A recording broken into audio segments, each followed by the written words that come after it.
and what is technique. And among method, we have discussed the grammar translation method and a method that came as a reaction to grammar translation method. In a method, it is called the reform method. Are you there, teachers? So, reform method எப்போ எந்த காலகட்டத்தில் உருவாச்சு அப்படின்னு ஒருவேளை அந்த ஒருவேளை chronology base பண்ணி question கேட்கலாம். ஏன்னா நெட்ல அந்த மாதிரி கொஸ்டின் கேட்பாங்க. அப்ப இந்த மெத்தட்ஸ் எல்லாத்தையுமே எந்தெந்த இயர் அப்படின்னு நீங்க chronology போட்டு வச்சுக்கணும். அப்ப எந்தெந்த செஞ்சுரியில அப்படின்னு பார்த்துக்கணும். இப்போ பாத்தீங்கன்னா இந்த method the reform method in English language teaching emerged in the late 19th century, roughly around 1880s to 1920s. எந்த மெத்தடுக்கு அகேன்ஸ்டா வந்துச்சு அப்படின்னு கேட்டீங்கன்னா it was a reaction against grammar translation method. And grammar translation மெத்தட இந்த மெத்தட் எப்படி பார்த்துச்சு அப்படின்னா grammar translation method is outdated method and that grammar translation method is overly academic. ரொம்ப அகாடமிக்னு இருக்கீங்களே சார், ப்ராக்டிக்கல் லைஃப்க்கு அது யூஸ்ஃபுல்லா இருக்காது. ரியல் ஸ்போக்கன் லாங்குவேஜுக்கு எந்த விதத்திலும் அது உதவி செய்யாது அப்படின்னு அவங்க ஒரு முடிவு வந்தாங்க.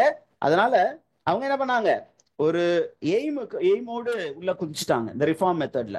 என்ன அப்படின்னா they wanted to make language teaching more scientific, practical and focused on spoken fluency. அப்போ இதுதான் ரிஃபார்ம் மெத்தடோடைய aim. They want language learning not to be non-scientific or just like that. அந்த லாங்குவேஜ் லேர்னிங்கை வந்து ரொம்ப சயின்டிஃபிக்காக ஆக்கணும், அதே நேரத்தில் ரொம்பவும் அப்ட்ராக்டாக கொண்டு போயிடக்கூடாது, ரொம்ப ப்ராக்டிக்கல் ஆக்கணும், அதே நேரத்தில் ஸ்போக்கன் ஆஸ்பெக்டை இன்சிஸ்ட் பண்ணணும், ஃப்ளூவன்சியை என்ன பண்ணணும், ரீச் பண்ணணும்.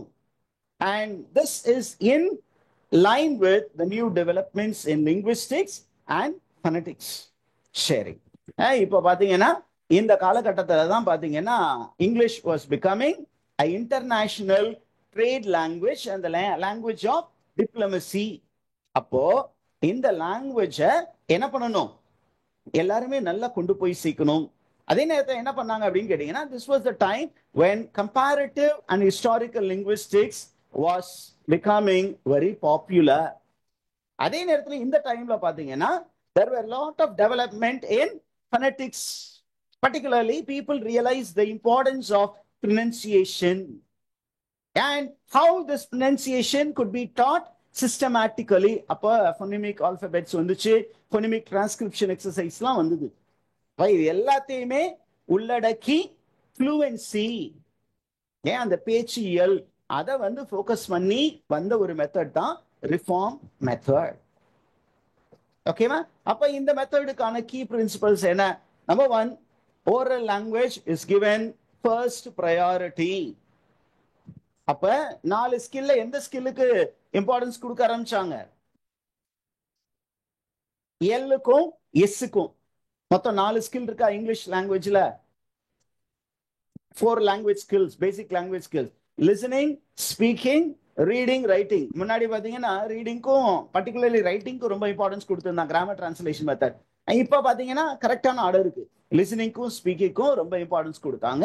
Particularly they gave special emphasis to the pronunciation, accuracy in pronunciation. எப்படி சார் அக்யூரேட்டா ப்ரொனவுன்ஸ் பண்றது? they taught people using phonetic transcription. அதுக்கப்புறம் கிராமர் டீச்சிங் நடக்கலையா சார்னா, கிராமர் டீச்சிங்க கிராமர் டிரான்ஸ்லேஷன் மெத்தட்ல சொன்ன மாதிரி அப்படியே ரூல்ஸை காட்டி பயமுடுத்தாம என்ன பண்ணாங்க, they taught inductively, through example, not by memorizing rule சொல்லி கொடுக்காம ஒரு அப்படியே எக்ஸாம்பிள் மாதிரி கொடுத்து அப்படியே இதுல என்ன கிராமர் ரூல்ஸ் இருக்கு அப்படிங்கிறத அப்படியே இன்டைரக்டா டீச் பண்ணாங்க. அதுக்கப்புறம் the vocabulary that was chosen was very much connected to real life. அதே மாதிரி டெக்ஸ்டுமே ரியல் லைஃபோடு கனெக்ட் ஆகுற மாதிரி டெக்ஸ்ட தான் எடுத்தாங்க. Are you with me, teachers? அப்ப இங்க டீச்சர் என்ன பண்ணாங்க அப்படின்னா became a trainer.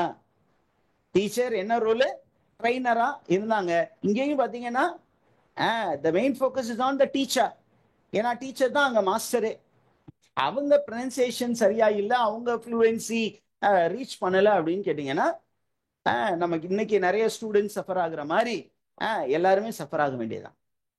When the teacher is not good at pronunciation, when the teacher is not fluent, the students will not become fluent either. Now, who are the major contributors to this reform movement school? அப்படின்னு கேட்டீங்கன்னா, in United Kingdom you have Henry Sweet. Henry Sweet யாரு அப்படின்னா, இவர் phonetician. He wrote a very famous book. Hey, what is the title of the book? The Practical Study of Language, 1899. இந்த books எல்லாம் கொஞ்சம் பார்த்து வச்சுக்கோங்க. ஏன் அப்படின்னு கேட்டீங்கன்னா, ஹென்ரி ஸ்வீட்டை பத்தி நெட்ல கொஸ்டின் கேட்டிருக்காங்க முன்னாடி எல்லாம். இவரு எதுக்கு இம்பார்ட்டன்ஸ் கொடுத்தாரு அப்படின்னா, he stressed systematic pronunciation பத்தி ஸ்ட்ரெஸ் பண்ணவரு. அப்புறம் ஜெர்மனில வில்ஹெல்ம் வெய்ட்டர் அப்படின்னு ஒருத்தர் இருக்காரு, ரொம்ப ஃபேமஸா என்ன பண்ணியிருக்காரு, ஒரு மோட்டோ ஒன்று கொடுத்துருக்கிறாரு ஜெர்மன்ல. Language teaching must start afresh அப்படின்னு ஒரு மோட்டோ. அது ஜெர்மன் என்னன்னு எனக்கு தெரியல, நான் ஜெர்மனி படிக்கல, அதனால தெரிஞ்சு வச்சுக்கோங்க. This was the manifesto of Wilhelm Vietor. அப்புறம் டென்மார்க் பேஸ் பண்ண ஒரு லிங்குவிஸ்ட் ஒருத்தர் இருந்தார், ஆட்டோ ஜெஸ்பர்சன். ரொம்ப ரொம்ப முக்கியமான ஒரு ரைட்டர், மைண்ட்ல வச்சுக்கோங்க. தேவைப்படும் போது பின்னாடி இவரை பத்தி நம்ம படிப்போம். லாங்குவேஜ் அக்விசிஷனை படிக்கும் பொழுது ஆட்டோ ஜெஸ்பர்சனையும் படிப்போம். He is a linguist. According to him, he wanted the promotion of natural acquisition and context-based language learning. நீங்க ஒரு லாங்குவேஜை ஃபோர்ஸ் பண்ணி எல்லாம் கத்துக்க வைக்க முடியாது. Naturally, people should acquire the structures and the language. For example, நீங்க வட மாநிலத்தவரோ அல்லது கேரளா பீப்புளோ தமிழ்நாட்டுக்கு வந்து நீங்க பார்த்துருக்கீங்கல்ல, அவங்க யாராவது ஸ்பெஷலா எங்கேயாவது போய் ஏதாவது தமிழ் பண்டிகிட்ட போய் தமிழ் கத்துக்கிட்டாங்களா? என்ன பண்ணாங்க? நேச்சுரலா வாமா பிளே. ஃபாரின்காரனே அதே மாதிரி பேசுறான். ஹாய், இந்த பஜ்ஜி ரொம்ப நல்லா இருக்குது, ரொம்ப ரொம்ப காரமா இருக்குது. How did he learn it? Did he go learn from somebody? That was in the past. Missionaries எல்லாம் போய் தமிழ் பண்டிட்டு கிட்ட உட்காந்து கத்துக்கிட்ட காலம் தான் இருக்கு. இன்னைக்கு கூகுள் இருக்கு, கூகுள்ல அப்படியே கேட்கறான், கேட்டுட்டு ஓகே இதை பாக்குறான், இதுதான் dosa. What is this? Dosa அப்படின்னு நம்மளால சொல்றான். தோசையா? What is that? Dosa? Yeah dosa. Okay dosa அப்படிங்கிறான். வாட் தோசை அப்படின்னு அடுத்து கேட்கிறான். இப்போ லேர்ன்ஸ் நேச்சுரலி. அந்த கான்டெக்ட்ல இந்த கடைக்கு போனா இந்த மாதிரி சாப்பாடு கிடைக்கும் அவங்க தெரிஞ்சுக்கிட்டான். And this particular speaking in that language influence direct method. இதுல இருந்து அடுத்த மெத்தட் அதுதான். அதற்கப்புறம் பால் பாசி அப்படின்னு ஒருத்தர் இருக்காரு, very very important person, because he was the founder of International Phonetic Association, which gave a chart of phonemic symbols in 1886. அவர் கொடுத்த அந்த phonemic symbols தான் இன்ன வரைக்கும் நம்ம பயன்படுத்திக்கிட்டு இருக்கோம். Maybe the numbers have come down. Is information clear, teachers?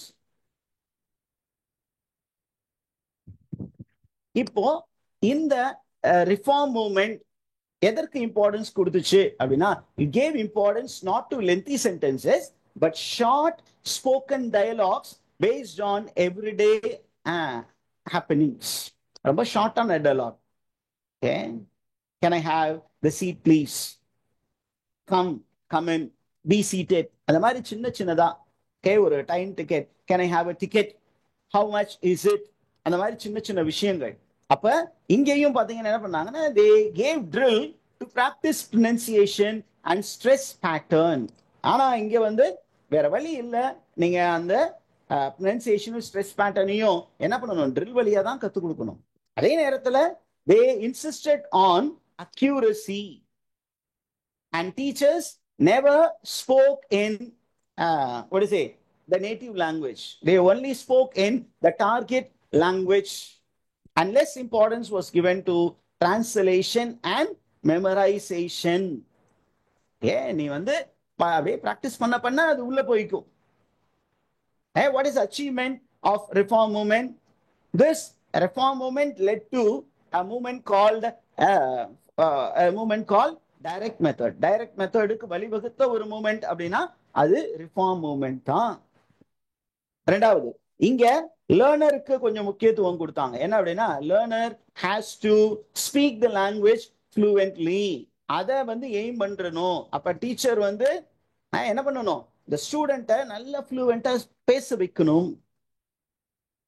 Is information clear teachers?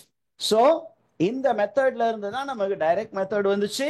அப்புறம் communicative language teaching வந்தது. இதுல லிமிடேஷன் சொன்னீங்கன்னா, what is the limitation? Well trained teachers ரொம்ப தேவைப்பட்டாங்க. அப்பதான் நீங்க பாத்தீங்கன்னா இந்த ரிஃபார்ம் மூவ்மெண்ட் வரும்பொழுதுதான் நம்ம டைரக்ட் மெத்தட் ரிஃபார்ம் மூவ்மெண்ட் தான் பயனியர். அப்ப என்ன பண்ணாங்க, we had English schools where English men and women were teachers.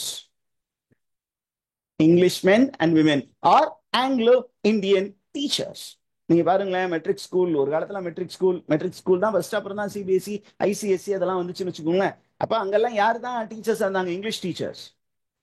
Tamil டீச்சருக்கு பதிலாக நீங்க ஹிஸ்டரி டீச்சரு, மேத்ஸ் டீச்சரு எல்லாரையும் போட்டு தமிழ் எடுக்க விடுவாங்க. ஆனா இங்கிலீஷ்னு வந்த போது என்ன பண்ணாங்க, இந்த மாதிரி so called branded schools, they only employ Anglo-Indians, well-trained ones who can speak well, who can pronounce well. அப்புறம் அவங்க எல்லாம் கொஞ்சம் கொஞ்சமா அந்த ஒரு குரூப் ஆஃப் பீப்புள் ரொம்ப குறையும் பொழுது என்ன ஆச்சு அப்படின்னு பாத்தீங்கன்னா, trained natives were employed. and அங்கதான் பிரச்சனையே வருது. trained natives எப்படி கத்துக்கிட்டாங்க? கம்மிங் அப்படின்னு கொஞ்சம் தமிழ் மாதிரி இங்கிலீஷை பேச ஆரம்பிக்கும் போது the learners will also learn the pronunciation in a very wrong way. So there is a need for well trained teachers, but not always available in schools. இப்போ இந்த ஒரு ரிஃபார்ம் மூவ்மெண்ட்டுக்கு லார்ஜ் கிளாஸ் ரூம் செட்டப் ஒத்து வராது. அப்ப ரொம்ப 1:20 கூட பெரிய நம்பரா தான் தோணும். அதே நேரத்துல some students miss explicit grammar instruction and that will be taken care of later. fluency கொடுக்கறதுனால கிராமர் நிறைய பேர் கத்துக்காம போயிட்டாங்க. அதனால அது ஒரு பெரிய ப்ராப்ளமா இருந்தது. so what we do is we will stop here and then get back with the other methods in the next class. If you have any doubts here, teachers? நிறைய இன்ஃபர்மேஷன் கேதர் பண்ணீங்களா?